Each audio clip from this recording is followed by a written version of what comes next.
Hey guys, my name is RGB, and as you've probably seen from the title... Oh, wait, just a second.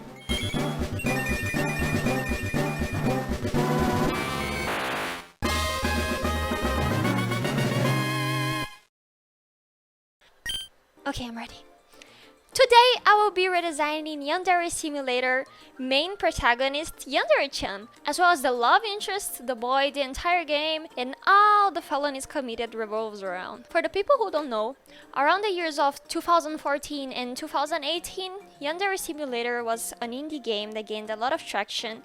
I'm sure you saw at least a few YouTubers posting gameplays of it. In the game, you play as the main character called Ayano Aishi, a schoolgirl who has a rare condition that causes her to be completely emotionless, except for when she's around a specific boy who has the charisma of a cardboard. Despite being the most average man in the entire universe, this boy manages to get 10 girls to fall in love with him throughout the course of the game, which doesn't make our protagonist very happy. Because of that, our main goal is to get rid of every single girl, making use of many elimination methods, violent or not. Well, that's only the concept of the game, since there's only 2 finished rivals for a game that's been in development for around 10 years. All of the main rivals fall into specific stereotype categories, and I could definitely redesign them in the future if you guys would like me to, but my biggest issue falls on the main character and on the goal or prized character, whatever you want to call Senpai's role in the story. Both of them are incredibly boring, generic, and mind you, Ayano's model is a purchase from Unity's asset store with very few modifications, so her design is not Yandere Dev's property. And overall, they are not characters I could care about in the slightest. I understand this was made with the intention of both being blank slates so the player can fill in with whatever they like, but that's just design-wise, right? Because both of them have personalities, quote-unquote, in the game because there are cutscenes and overall interactions that cannot be changed, since there isn't any kind of personality system that can make them act how you want, so that concept does not work at all. Let's get right into it. Yandere-chan's design has definitely become known throughout the years, but it's far from an original design.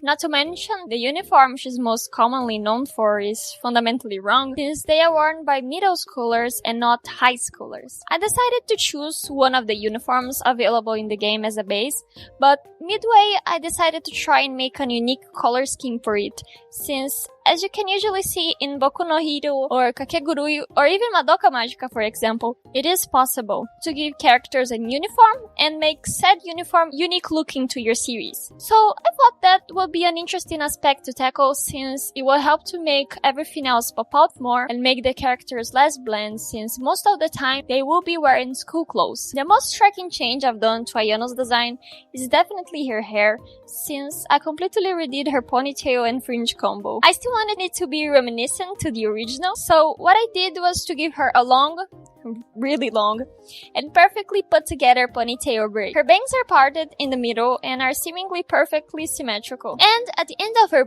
pony braid, there's a big bow.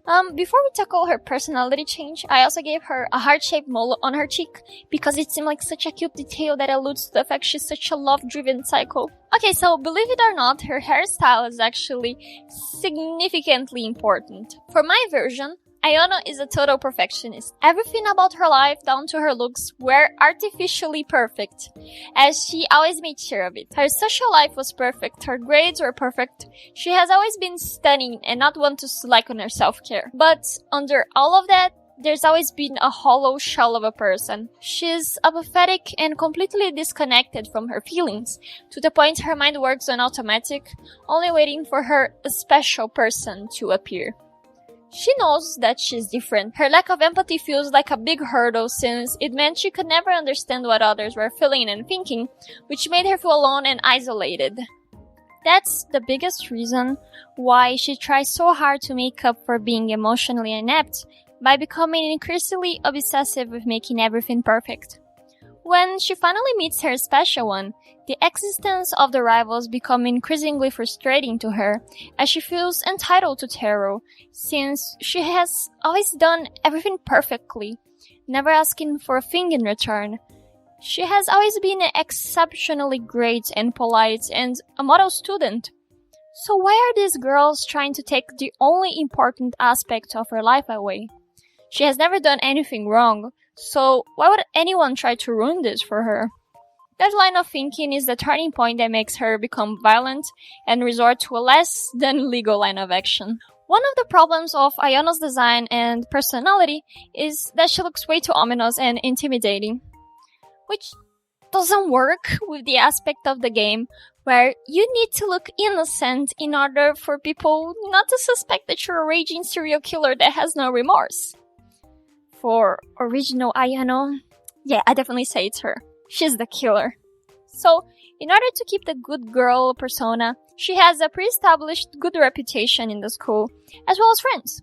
And she's seen as a nice and caring but very reserved and sometimes aloof girl. People notice she's very disconnected from feeling-related topics, although most of the time they just dismiss it as her just having a silly, innocent side. The thing is that she doesn't look like someone who would commit heinous crimes, which is the biggest point of the Yandere trope, in my opinion. You get shocked when the cute little girl is crazy as hell. I kept the core aspects of Ayano's backstory, I believe, but I shaped it into something that would make her less basic and have a level of depth that Canon Ayano doesn't really have, in my opinion. There's also this deep sense of sadness where Ayano is miserable, and if you decide to go with the genocide route where you ultimately kill everyone who's important in Senpai's life, if you kill all of the rivals, if you become violent and extremely apathetic more than you already are, because her conflict is not about love, but about self-fulfillment and personal understanding, there will always be this lingering sadness to this entire situation, because Yandere love stories almost never really end well, because when you start to resort to violence and criminal acts, the story is naturally going to take a dark turn and not have a really cool ending. In the game,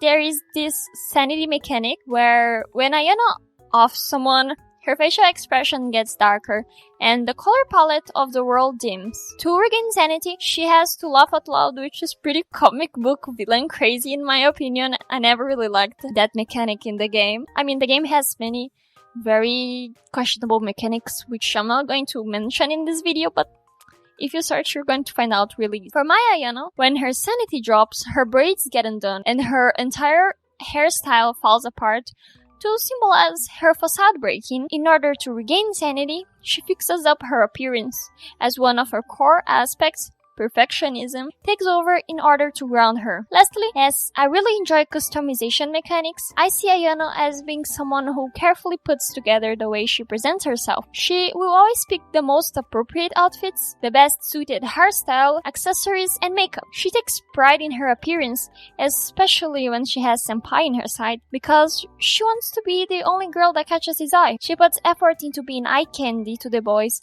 in order to find out what type of girl Senpai likes the best. It's also one of the reasons that original Ayano being so plain feels like a waste of potential. So with my Ayano, there would still be the customization aspect of the game, but for specific events throughout the game. I think that'll make her appearance change and improvement more meaningful. That's why the bow in her hair matches her uniform, the color of her tie. And her bag is pink only to symbolize femininity and purity. She has that color to try and blend in with other girls because, ooh, pink girl. There are many other small character traits and aspects of her that I could add, and I could talk for hours, but this video would be way too long. Also, fun fact, before we move to Taro, I noticed that Ayano's little side pointy hair things looked a lot like Yunoga's eye. I just thought it was a funny coincidence, and also one of the reasons I didn't make her hair become pink when I was designing her. Now onto Senpai. Taro Yamada is Senpai's real name, and just like Ayano, he has the problem of having a very default character design. It's simple and boring. He just looks like those bland anime protagonists that serve to be a self-insert to the male audience of the anime he's in. He's basic, has no qualities but also no big flaws. He doesn't do much to impress girls and yet he still manages to build an entire harem of incredibly attractive women. Like I mentioned previously, there's a reason behind him being bland. And it's customization, but it falls apart when his actual personality isn't customizable and isn't interesting at all. Senpai has no agency over his life, and he's actively just going along with the flow and accepting whatever comes his way.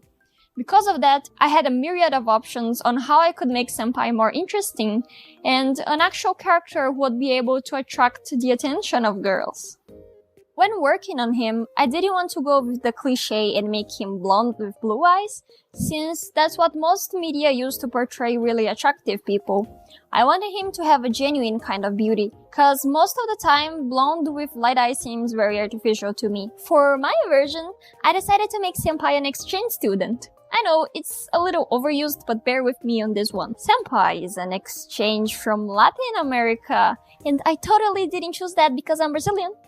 He's come to Japan with his family because of his parents' job, and because his mother's side of the family is Japanese. From the start, Taro has always been a kind and polite boy. His Japanese was perfectly polished, which surprised a lot of people.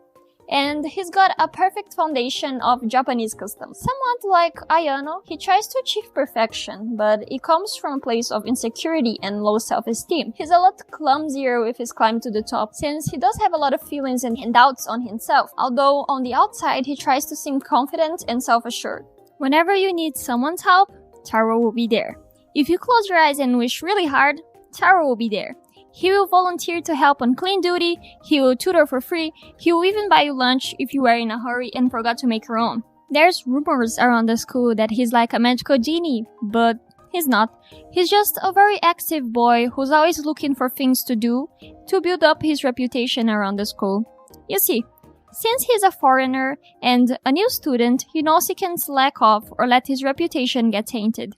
He has an ultimate goal to gain status and become popular at school, just because he's deeply insecure of being in such a different place in a completely new country where everything else is so different from home. He desperately tries to create familiarity by becoming popular because he dreads being an outcast. That is why so many club leaders fall in love with him throughout the course of the game. Taro understands that he's good looking, and he understands that he's a novelty to the girls because he's so different from all the other boys. He uses that to his advantage to get into these girls' hearts so he can leave a mark around the school. Another thing is that he's known for his love towards books, and for always carrying around a thick book full of annotations he does about everything and everyone. No one really knows what's written in there, and that book is like a relic many girls aim to get their hands on to find out if Taro wrote something about them in there. The book cover increasingly gets a ton of new stickers every week, which Taro gets gifted by girls who have a crush on him. Now, when it comes down to his relationship with Yandere-chan, I wanted them to actually get interactions and not have her falling for him on first sight. Naturally, because Ayano in my version is somewhat popular and has a few boys who crush on her already, Taro would lay his eyes on her because of things he's heard. But you see, everyone is fooled by Ayano's acting, but Senpai manages to see through her. He sees a deep emotion inside her eyes. He can feel she has a lingering sense of sadness to her actions, and his baffled others don't really notice it. He knows there's something about this girl, but he can't pinpoint it. When he goes to confront her about it, Ayano is initially uninterested in him until he starts to talk to her.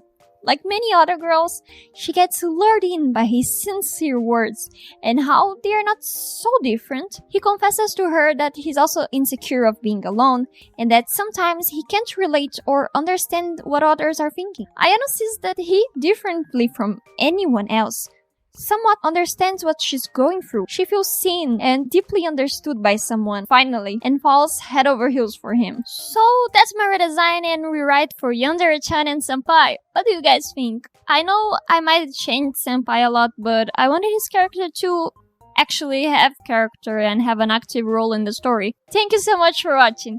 If you want me to rewrite and redesign the rest of the cast, leave a comment and a like, and don't forget to subscribe. See you in the next video!